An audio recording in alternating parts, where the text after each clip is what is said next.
In today's video, we're going to be taking a look here at a potential snowstorm throughout the southeast and mid-Atlantic, as well as an overall colder and snowier pattern ahead for the very end of December into the beginning of January. Real quickly, let's talk about my consulting company, Prestige Weather. We're closing out an amazing year with so many happy customers. If you're looking for more than the generic hourly or daily forecasts that can be so frustrating and very broad, look no further than Prestige Weather. We help out individuals and businesses alike. If you're an individual looking for better, more accurate, and direct weather information, be sure to subscribe to our standard package. That's only $4.99 a month. You get early access to direct weather, seasonal, and monthly forecasts. Also, weekly one-on-one calls with us talking about the weather, and regional forecasts cater to your area. If you're a business, organization, or event manager, be sure to email us at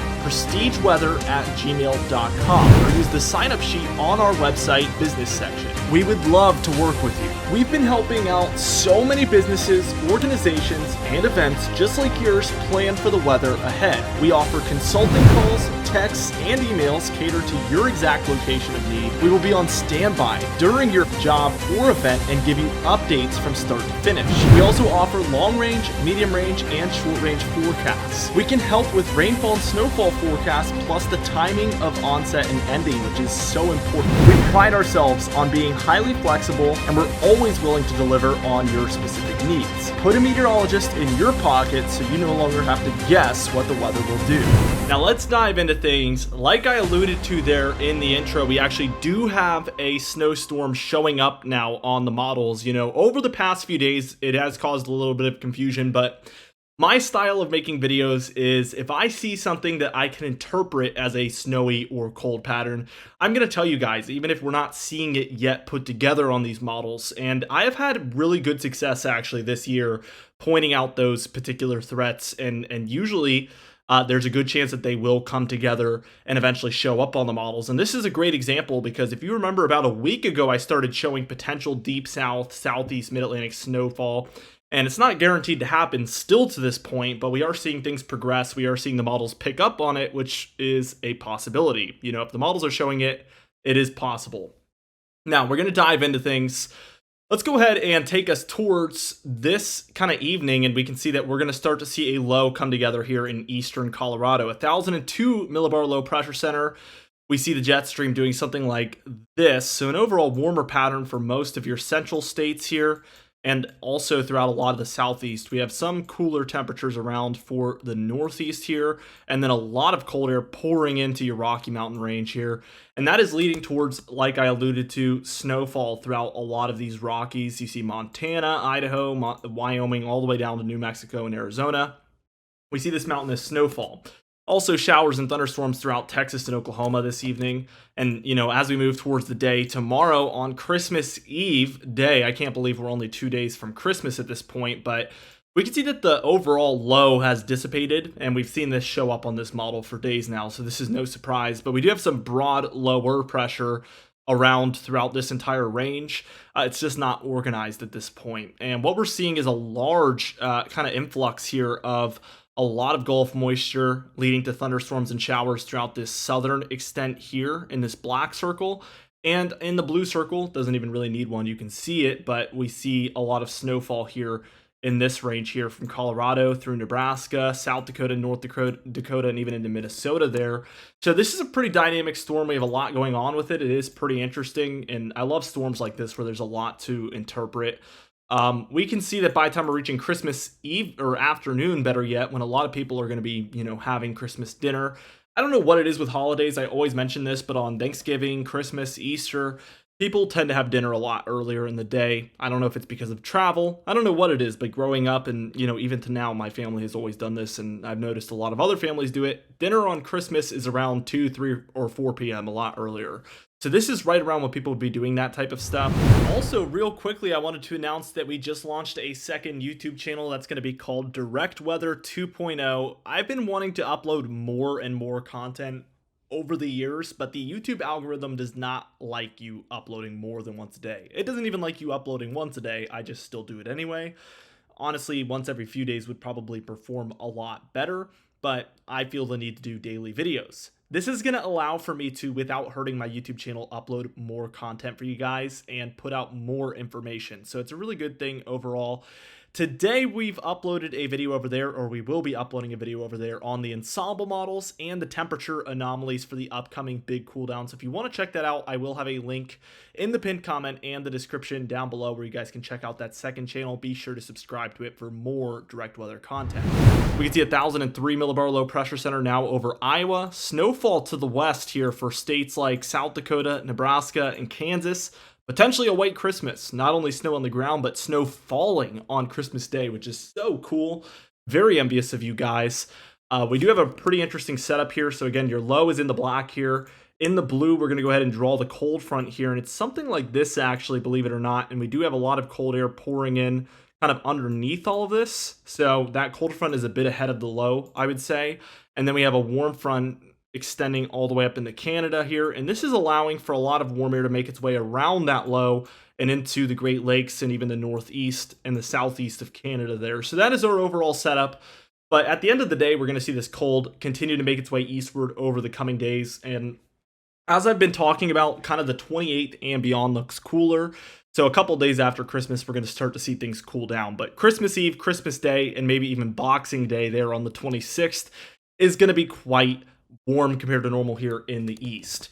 Also, I'd like to note that on this day, we do have a storm moving into the northwest. Keep in mind there, so we see that. It looks quite minor at that point, but we see things picking up a little bit by Tuesday on Boxing Day with some snowfall throughout the British Columbia area and down through into some of the northern Rockies. Now, your cold air mass in general is a little bit cut off, but it's located in here.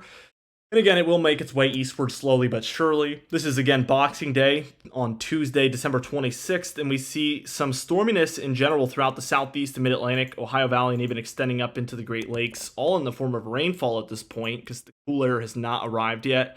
It's the 27th here when we start to see things taking shape. We do have a low offshore of the northwest there, bringing some showery activity to California, Oregon, and Washington there as well. But the bigger thing here is that there's a lot of warm air surging northward here in the west, and that's going to be a positive PNA. What this means is we have a massive ridge out there, and this is causing a trough to take place at this point. And this trough is going to continue to head eastward after this point. We still have some warmer air along the eastern seaboard. That is all going to come to an end by Thursday here on the 28th, like I said. We have a ridge out west, trough in the east, classic stuff. Very cold here throughout the upper Midwest, the Ohio Valley and Great Lakes, and into the Mid-Atlantic and Northeast as well as this Arctic air mass sets up. By the time we're reaching Friday on the 29th, we have, again, still warmer air surging for the west. That is going to allow for this cold air to continue in the east. It's not really going to have to let up because it has support upstream for the west. Everything moves from west to east. That's why I call the west upstream and the east downstream. That's just the way the weather moves, and that's a good analogy and a good way to look at it. Now, we have this storminess set up for the west. We have some snowfall for the mountains, rainfall in the lower elevations, and overall warmer temperatures in this area. Your jet stream is still doing something like this, even more severe at this point with this Arctic air mass. And the heart of it is actually going to be over the Great Lakes here, so things could be considerably cold for that area on Saturday the 30th. It's as we head towards the morning of Sunday on the 31st where things start to shape up. I'm going to draw out your northern jet doing something like this, just like that. And then your southern jet is kind of converging with it at this point, as you can see, moving along it. So we're going to watch for development here, and we're going to watch this area that wants to kind of move like a southern slider is usually what we'd call this type of storm. It's going to move through the Gulf states into the southeast and potentially bring us snowfall for this pocket here. So let's watch it progress as we reach the late afternoon of Sunday the 31st, right around New Year's. We have some pretty far south snowfall taking place at this point, as you can see, for New Mexico, Texas, Oklahoma, and we're going to start to watch for an organization of that low. As we're reaching the morning time of Monday, January 1st, New Year's Day, we do see a lower pressure area in here with snowfall for Arkansas, Mississippi, Alabama, Tennessee, and portions of Georgia. A very deep south snowfall look here, and it is pretty far out. We're not quite 10 days out here, but we are beyond 7 days. So this is considered, for this type of thing, the long range, and we're going to want to take this with a grain of salt. You're going to see people in the comments, of course, that are like, it's too far out to say, but they haven't watched the video. I'm adding this disclaimer in here and I'm telling you it right now. This is something that we need to watch, but likely we're going to see this shift a lot and we're going to see it, pop in and out of model runs. This is a chance as of now, not a probability. I want to tell you that right now. Possibility, not a probability. But, this is the best chance we've had in a long time, if we're being honest. So there is some things to be excited about that we're seeing this even pop up on the models here. But by Monday, on January 1st, the afternoon hour, we can now see snowfall throughout this corridor, spreading into the Carolinas. And for an El Nino year like the one we're in here, this isn't that far-fetched. We've seen storms like this oftentimes in El Ninos. And when the jet stream is set up quite like this, this sharp trough kind of ascending towards the east and the southern jet kind of converging with that, this is a pretty good setup for these southern slider storms, and we do see these every couple of years. And sure enough, here's the final frame of the model run. You can tell that this is kind of going to continue on this trajectory, could continue to bring snowfall into the mid-Atlantic after this frame, but again, this is the end of this model run. Heavy snowfall for Tennessee, Georgia, South Carolina, North Carolina, and Virginia. Doesn't this look reminiscent of exactly what I was saying this pattern is going to support, again, about 7 days ago? It is interesting that the ensemble models did a great job of spotting this type of pattern that far out, and I was able to interpret it and share it with you guys. But we're seeing it now on these deterministic models, which is a big step in the right direction. So definitely something to watch. Again, the probability at this point for this exact storm isn't necessarily high, but I think the bigger picture takeaway here is that the pattern supports this according to the models, and that is something that the models do a good job of between the days 7 and 10, maybe even 7 and 15 days. They can do a pretty good job of indicating patterns like this, and that is the biggest takeaway, like I mentioned. Let's take a look at your GFS model, and what we're going to see in the long range is that on that kind of first, second, third time frame, we have a storm. It's just way too far south. So we have one down here in the Gulf. If this was the trend north on this model, we would see this as well. I do want to tell you right now that the GFS does have a southeast bias. This is a well-known thing. So your American GFS model here does tend to place storm systems a little too far south. So it wouldn't surprise me to see this start to trend further northward on this particular model, where the European model usually is a little bit better with the location. So keep that in mind. That storm kind of slows down because it's not connected to that northern jet, so it stalls out over the Gulf. We do begin to see a pretty similar storm just a little bit further northward, and then these two pieces of energy that I have circled here will come together here, as you can see, around the 5th. And they bring a little bit of a different, more northern storm. So we see a 999 located over the Outer Banks. It was probably a couple 100 miles further south on your European model, the one I'm underlining being the European. And we can see that this, even on the GFS model, does lead to a mid-Atlantic and southeast snowstorm, just mostly an interior storm until it gets to the northeast and New England. A little bit different, but certainly something to watch. And we do get another northeast storm around the 7th here. And then we have another one on the way to potentially watch. So definitely looking like a favorable pattern for, and I mean, look here, the Ohio Valley, Great Lakes, they get on board with some of this snowfall. So we get some northeast snowfall, some Ohio Valley and Great Lakes snowfall, some deeper south snowfall, even mid-Atlantic snowfall on this GFS run. So things are looking a lot more promising, as you can see on both models. And this is exactly what I expected. This is why we've been paying so much attention to the ensemble models lately, because they've been doing a great job of finding out the pattern in the long range that we're eventually going to see show up on these GFS and European models of the world. So definitely very interesting to see the progression go like this, and I'm excited. I love this type of stuff, you know what I mean? So I am super ecstatic. I'm hoping that we see this continue to progress in this direction. Certainly looking promising so far, like I said, but when it's 7 to 10 days out, you still want to take it with a grain of salt. Once it's within 5 to 7 days, that's when we start to say, okay, this is looking a lot more likely now. So we're going to track this every single day with you guys. So important. This is a perfect time to tell you guys, I mean, we just saw how active this looks, not only for the Northeast, but the Ohio Valley and, deeper South areas like this, Ohio Valley, Great Lakes, Upper Midwest. We saw the Northeast get hit on 2 here on this model run, the Mid-Atlantic, and even the Southeast on the European model. Everywhere in the eastern half of the nation needs to be on high alert. This is a perfect time to mention to you guys that at Prestige Weather, we're trying to help outdoor companies right now in the East. Well, really everywhere in the nation, but we're specifically targeting the East So if you do have a landscaping, snow removal, maybe you're running an event, maybe you run a sports team, whatever it may be, we definitely can help you out, whether you're a business, organization, or event manager. So be sure to email us at prestigeweather@gmail.com. We've had so many people sign on just the past couple of days. Super happy customers. We've been able to help so many people for the past 6 months that we've been in business. We've only had good feedback, and we've had 0 commercial cancellations. So we have had everybody stick around with us because they find our information so valuable. I hope that you will too. I do want to let you know, though, that we do take our subscriptions month to month, so there is no contract.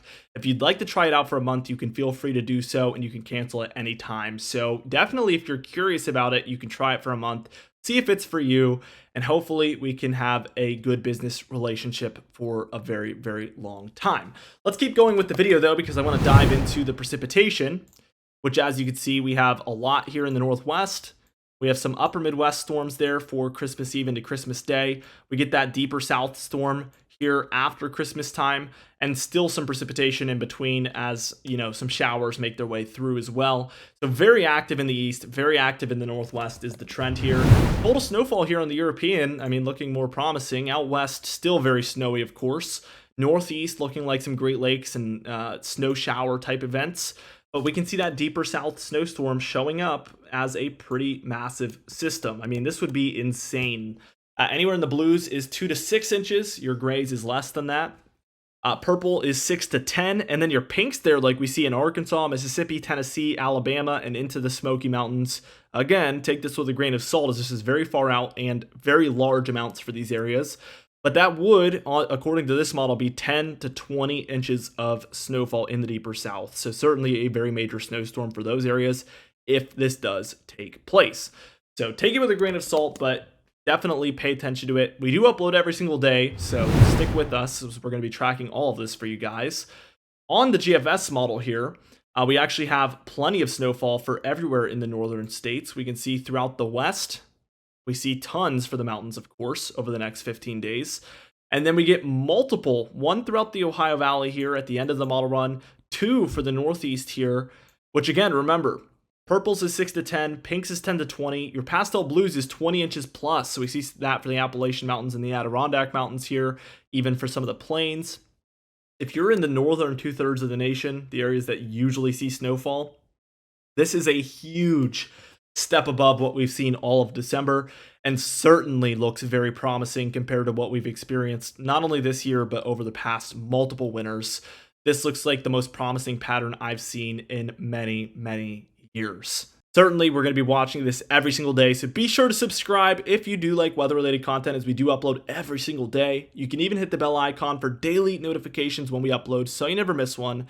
Be sure to like the video if you did enjoy it, leave a comment down below, and I'll see you guys in the next video.